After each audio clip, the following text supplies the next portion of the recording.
est la seule créature sur terre qui est totalement consciente qu'elle mourra un jour, quelle que soit la durée de sa vie. Mais nous n'aimons pas parler de cette vérité. Quand on parle de la mort ou de l'enfer, les gens ont tendance à éviter ou à changer de sujet, comme ils changent les chaînes sur leur poste de téléviseur. La vérité, c'est que la mort est toujours à notre portée.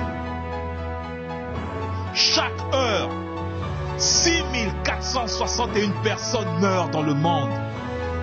Et vous et moi pouvons être les prochains sur la liste. C'est pour cela que nous devons explorer ce sujet. Que se passe-t-il lorsqu'on meurt? Certains diront que c'est la fin de l'existence. Oui, plus rien. D'autres diront qu'ils se réincarneront en d'autres créatures. Et d'autres pensent qu'ils se transformeront en une sorte d'énergie cosmique. Mais que se passerait-il si vous aviez tort? La Bible dit dans Hébreux 9, 27, il est réservé aux hommes de mourir une seule fois, après quoi le jugement. Saviez-vous que nous serons jugés selon le genre de vie que nous avons choisi de mener? N'oubliez pas, lorsqu'on parle de jugement, on juge toujours en fonction d'une loi. Et Dieu nous a donné ces lois. Mais nous vivons comme s'il n'avait pas donné de loi. Après la mort, il n'y a que deux options. Le royaume des cieux ou l'enfer. Ceci peut vous paraître étrange. Mais d'après la Bible, la plupart des gens vont en enfer. Les voleurs, les tueurs, les adultères, les prêtres, les pédophiles, les pasteurs, les homosexuels, les chrétiens, les juifs, les musulmans, les bouddhistes, les fornicateurs, les stars de musique, les envieux, ceux qui sont incapables d'aimer ou de pardonner, et la liste continue. Jésus-Christ, de son vrai nom, Yeshua HaMashiach, notre Seigneur et Sauveur, nous a dit lui-même que la plupart des gens vont en enfer. En effet, dans Matthieu 7, 13 à 14, Yeshua dit: entrez par la porte étroite, car large est leur porte, spacieux est le chemin qui mène à la perdition. Et il y en a beaucoup qui entrent par là. Mais étroite est la porte, resserré le chemin qui mène à la vie. Et il y en a peu qui les trouvent. Il y en a peu qui les trouvent. Il y en a peu qui les trouvent. Qu'est-ce que cela veut dire? Cela veut dire que nous avons défini notre salut selon notre propre standard et non selon le standard et la norme établie par Dieu.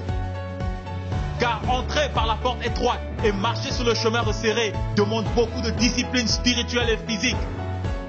Ce n'est pas en vivant dans la médisance, le mensonge, l'ivrognerie, la fornication, l'idolâtrie des musiciens de ce monde corrompu que vous rentrerez par la porte étroite et que vous marcherez sur le chemin resserré. Nous faisons parfois les choses pour plaire aux hommes, afin d'attirer les honneurs les uns des autres. Parfois nous pensons que parce que nous vivons une vie paisible et calme, ou parce que nous donnons de l'argent aux œuvres de charité ou à une église, que nous avons un ticket pour le royaume des cieux. Ces actions ne sont pas suffisantes. Et aussi, votre appartenance à une église ne vous sauvera pas non plus. Ce que Yeshua, notre Seigneur et Sauveur, attend de nous, c'est l'abandon total de notre vie à lui. Comme lui-même s'est abandonné totalement au Père Céleste à la croix pour nous sauver des flammes de l'enfer. Yeshua, celui que beaucoup appellent Jésus, a été clair sur le fait que même si vous utilisez son nom pour faire des œuvres grandioses, il n'en demeure pas moins que c'est seulement par l'obéissance à la volonté de son Père, Yahuwah, que nous obtiendrons le salut de nos âmes. Dans Matthieu 7, 21 à 23, Yeshua nous dit: ceux qui me disent Seigneur, Seigneur n'entreront pas tous dans le royaume des cieux, mais celui-là seul qui fait la volonté de mon Père qui est dans les cieux. Plusieurs me diront en ce jour-là, Seigneur, Seigneur, n'avons-nous pas prophétisé par ton nom? N'avons-nous pas chassé les démons par ton nom? Et n'avons-nous pas fait beaucoup de miracles par ton nom? Je leur dirai ouvertement, je ne vous ai jamais connu. Retirez-vous de moi, vous qui commettez l'iniquité. Yeshua est furieux contre ceux qui commettent l'iniquité. Mais qu'est-ce que l'iniquité? Il faut préciser que dans toute la Bible, le mot iniquité ou anomia en grec est toujours traduit comme la transgression de la Torah. La condition de celui qui est sans loi devant Dieu. Le mépris ou la violation de la loi de Dieu. Si vous relisez Matthieu 7, 21 à 23, vous comprendrez que Yeshua lance une mise en garde à l'égard de ceux qui vivent sans la loi de Dieu ou qui la transgressent, mais cependant pensent qu'ils sont les serviteurs du Seigneur parce qu'ils font des miracles ou parce qu'ils prophétisent. La Bible nous dit que c'est à cause de nos transgressions de la loi divine que le Messie est mort. Efforçons-nous donc de ne plus pécher. Il faut rappeler au passage que 1 Jean 3, 4 nous dit « Le péché, c'est la transgression de la Torah ». Alors, ne transgressons plus la Torah ou les commandements de Dieu. L'apôtre Jean a aussi enseigné que nous devons garder les commandements de Dieu. C'est là l'objet de notre foi en Yeshua.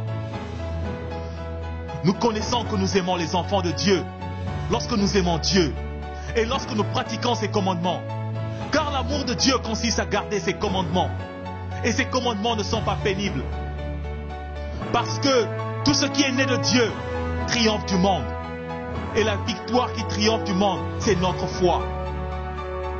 Une personne qui a triomphé du monde est capable de vivre selon la volonté de Dieu. Une personne qui vit selon les convoitises de sa chair ne saurait plaire à Dieu. Mais Dieu prend plaisir à la personne qui renonce aux convoitises charnelles. Car les passions de la chair sont l'une des principales causes de la perte du salut. C'est pour cela l'apôtre Paul dit, ceux en effet qui vivent selon la chair s'affectionnent aux choses de la chair, tandis que ceux qui vivent selon l'esprit s'affectionnent aux choses de l'esprit. Et l'affection de la chair, c'est la mort, tandis que l'affection de l'esprit, c'est la paix, la vie, car l'affection de la chair est inimitié contre Dieu, parce qu'elle ne se soumet pas à la loi ou à la Torah de Dieu, et qu'elle ne le veut même pas.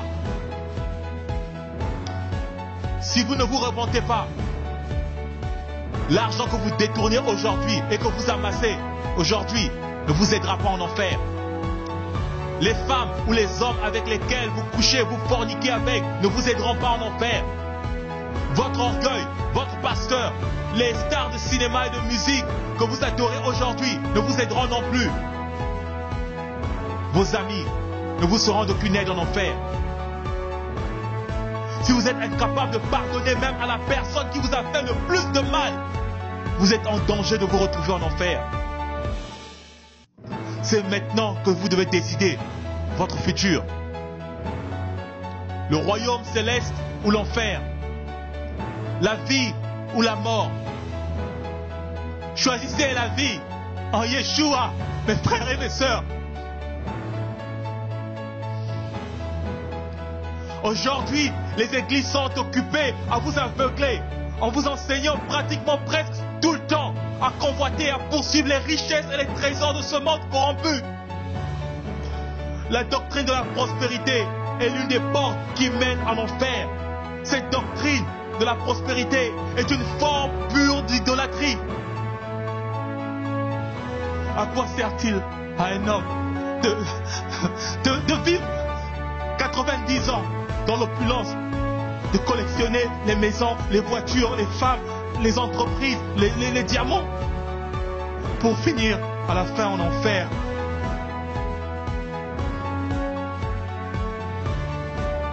Yeshua, notre Seigneur, a dit, cherchez premièrement le royaume des cieux et sa justice. Et toutes ces choses vous seront données par-dessus.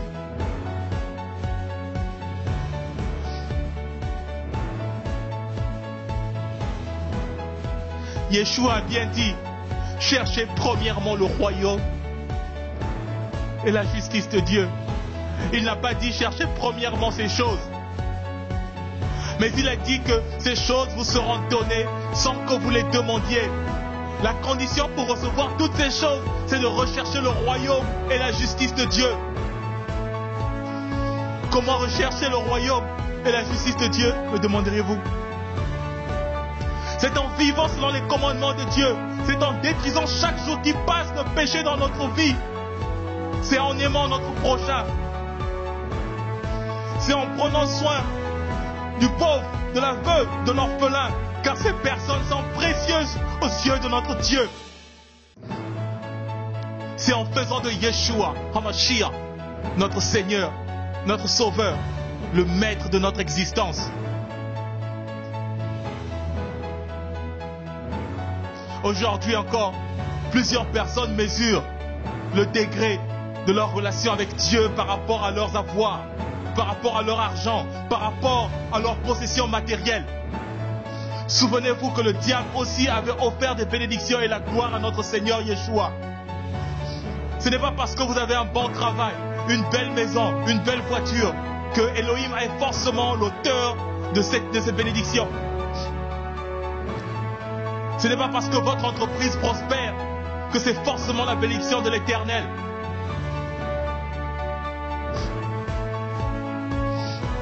Souvenez-vous de la parabole du riche et de Lazare. Lazare qui n'avait rien de toute sa vie se retrouva dans un lieu de réconfort. Lazare avait appris dans cette difficulté à glorifier le Père pour chaque miette de pain qu'il mangeait. Mais le riche, qui de toute sa vie n'avait pas compris ce que c'est que l'amour, n'avait jamais pourvu aux besoins du pauvre. Et il s'est retrouvé en enfer, dans les tourments. Le riche avait brisé la règle d'or. Tu aimeras ton prochain comme toi-même. Depuis les flammes de l'enfer, le riche a demandé au père Abraham d'envoyer quelqu'un prévenir sa famille, prévenir le monde que l'enfer est réel. Père Abraham qui a vécu des siècles longtemps avant Moïse a dit aux riches, ils ont Moïse et les prophètes. S'ils n'écoutent pas Moïse ou les prophètes, ils ne se laisseront convaincre. Même si une personne d'entre les morts revenait pour leur parler de ces choses.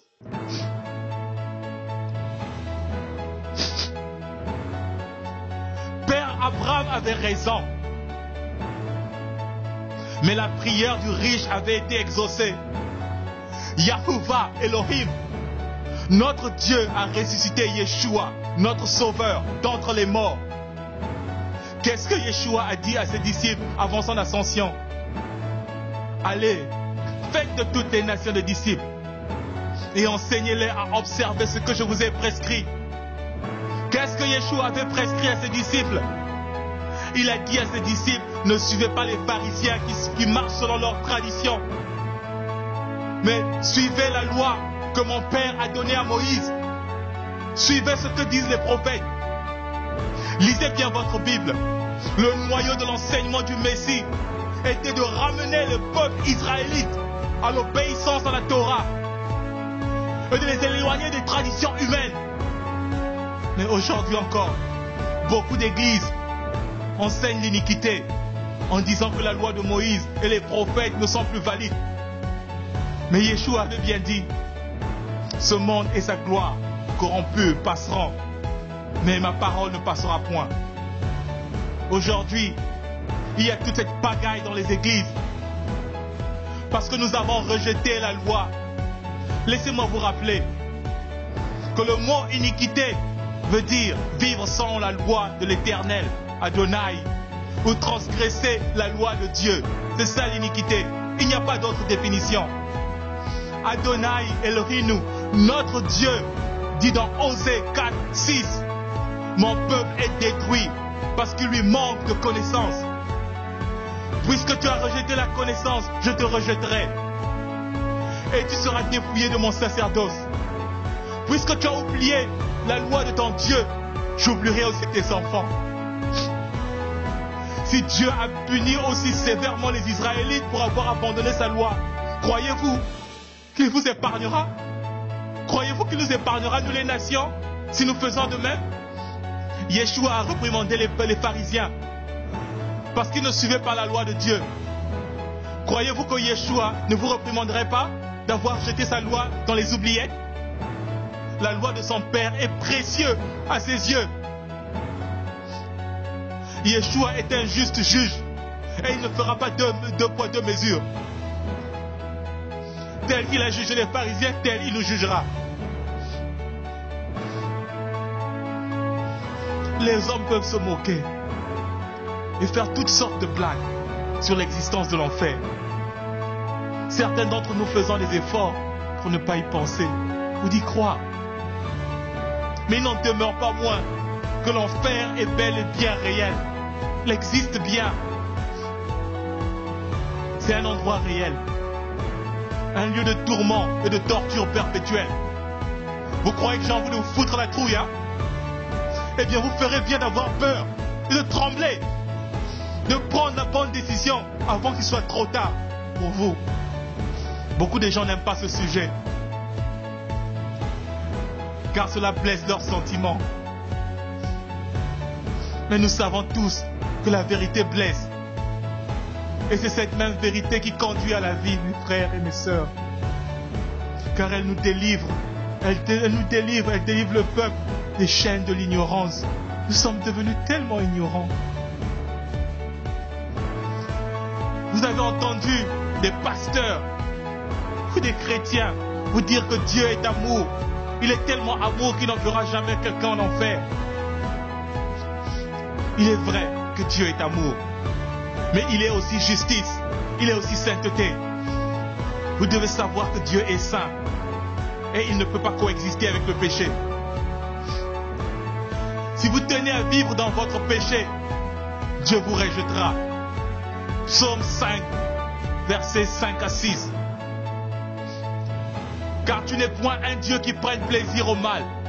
Le méchant n'a pas sa demeure auprès de toi. Les insensés ne subsistent pas devant tes yeux. Tu es ceux qui commettent l'iniquité, ceux qui brisent la loi, ceux qui vivent sans la loi. Dieu est ceux qui commettent l'iniquité, mais il prend plaisir à la repentance du pécheur. Il n'est pas trop tard pour se repentir. Dieu, par son Fils Yeshua, a un fervent désir de purifier et de sauver tous ceux qui viennent à lui d'un cœur sincère. Pour sauver l'homme de la condamnation du péché, une condamnation qui conduit en enfer, Dieu a envoyé son Fils unique Yeshua HaMashiach payer le prix de notre rédemption à la croix. C'est ce qu'exprime la prophétie d'Ésaïe dans Ésaïe 53 au verset 5 à 6. Mais il a été blessé pour nos péchés, brisé pour nos iniquités. Le châtiment qui nous donne la paix est tombé sur lui. Et c'est par ses meurtrissures que nous sommes guéris. L'Éternel a fait retomber sur lui l'iniquité de nous tous. Rappelez-vous que Dieu est saint. Et en tant que tel, il ne peut coexister avec le péché. C'est pour cela qu'il a créé l'enfer, qui est destiné aux pécheurs, donc Satan et ses anges. L'enfer n'était pas fait pour les hommes, mais pour Satan et ses anges. Les hommes vont en enfer à cause de leur nature pécheresse héritée de Satan. En effet, nous sommes menteurs, voleurs, orgueilleux. Nous sommes incapables de pardonner ou d'aimer. Nous sommes cupides et j'en passe. Tout cela, ce sont les traits de caractère de Satan, de la personnalité de Satan et des démons. Yeshua a dit, car c'est du dedans, c'est du cœur des hommes que sortent les mauvaises pensées, les adultères, les impudicités, les meurtres, les vols, les cupidités, les méchancetés, la fraude, les dérèglements, le regard envieux, la calomnie, l'orgueil, la folie. Toutes ces mauvaises choses sortent du dedans et souillent l'homme. Si vous reconnaissez avoir commis un de ces péchés mentionnés, ou que vous reconnaissez avoir vécu dans le péché, eh bien, cela suppose que vous ne marchez pas sur le chemin resserré. Alors vous êtes en train d'aller droit sur le chemin de l'enfer. Je sais que c'est une très mauvaise nouvelle. Mais la bonne nouvelle, c'est que vous êtes encore en vie. Et que vous pouvez renoncer à vos péchés. Et Dieu vous prendra dans ses mains. Il vous lavera de tous vos péchés. Et vous serez tout neuf comme un sou. Quelle que soit ta vie, quel que soit ce que tu as fait de mal, je t'en prie, mon frère, ma sœur, avec des larmes aux yeux, je te supplie de venir à Yeshua. Même si tu es une prostituée, homosexuelle, sataniste, alcoolique, voleur, drogué, lesbienne, violent, sache que Yeshua t'aime et il est prêt à te recevoir et à changer ton mode de vie, à te donner une vie nouvelle qui ira jusqu'à l'éternité. Il n'est pas venu pour nous juger, il n'est pas venu pour te juger, mais pour te sauver. Mais c'est à toi de faire le premier pas. Commence par renoncer au péché et il viendra, il te donnera le shalom, la paix. Il te montrera la voie à suivre lui-même. Tu ne suivras plus les hommes. Tu suivras le Maître, celui qui t'a créé, celui qui a créé cet environnement dans lequel nous vivons. Ça sera une gloire et un honneur pour toi, mon frère et ma sœur. Yeshua est mort pour que tu n'ailles pas en enfer, mais pour que tu puisses avoir la vie éternelle auprès du Dieu amour. 1 Pierre 3, 18 dit: Christ a souffert une fois pour les péchés, lui le juste pour les injustes, afin de nous amener à Dieu, ayant été mis à mort quant à la chair, mais ayant été rendu vivant quant à l'esprit. Oui, Yeshua, le Messie, est mort pour nous. Et désormais, nous avons l'espoir qu'en lui, le chemin du royaume céleste est ouvert pour nous. Quelle joie! Alléluia! Alléluia! Alléluia! La Bible dit: car Dieu a tant aimé le monde qu'il a donné son Fils unique, afin que quiconque croit en lui ne périsse point, mais qu'il ait la vie éternelle. Dieu en effet n'a pas envoyé son Fils dans le monde pour qu'il juge le monde, mais pour que le monde soit sauvé par lui. Celui qui croit en lui n'est point jugé, mais celui qui ne croit pas en lui est déjà jugé, parce qu'il n'a pas cru au nom du Fils unique de Dieu. Croire en Yeshua, c'est vivre comme il a vécu en obéissance à la Torah de son Père. Croire en Yeshua, c'est vivre selon ses enseignements. Croire en Yeshua, c'est obéir aux lois de Dieu. Croire en Yeshua, c'est avoir la foi que c'est par son sang versé à la croix que nous sommes sauvés de nos péchés. Croire en Yeshua, c'est produire des fruits dignes de la repentance. Croire en Yeshua, c'est aimer son prochain. Croire en Yeshua, c'est aimer Dieu de tout son cœur, de toutes ses pensées, de toutes ses forces. La loi a été donnée par Moïse, mais nous l'avons transgressée. À cause de nos transgressions, nous méritions la mort et l'enfer. Mais la grâce est venue par Yeshua le Messie, car il est mort pour nous. Maintenant, lèvons-nous dans la foi et obéissons à Dieu. Yeshua est venu par son sacrifice nous ramener à l'obéissance à son Père. C'est parce que nous étions désobéissants, c'est parce que nous étions rebelles qu'il est mort. Et aujourd'hui vous vous révélez à la loi? Vous dites qu'il n'y a plus de loi? Qui vous a dit ça?